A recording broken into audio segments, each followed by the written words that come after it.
সড়কে শৃঙ্খলা ফেরাতে রাজনৈতিক দলগুলোকে একসাথে কাজ করার আহ্বান জানিয়েছেন নিরাপদ সড়ক চাই সংগঠনের চেয়ারম্যান ইলিয়াস কাঞ্চন।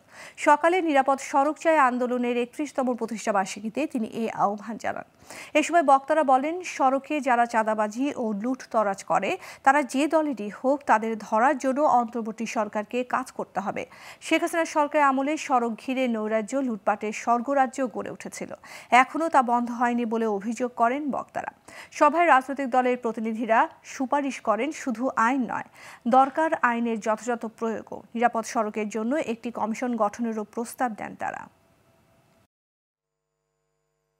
সবসময় বলার চেষ্টা করেছি, এটা হলো জাতীয় ইস্যু।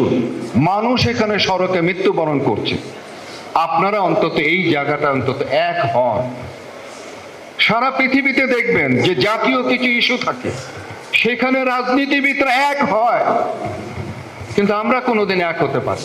আন্তরিকতার সঙ্গে চাই, শুধু মুখে এখানে কথা বলে যাবেন না, অন্তর থেকে বলবেন, অন্তর থেকে কাজ করবেন, দেশের জন্য, দেশের মানুষের জন্য।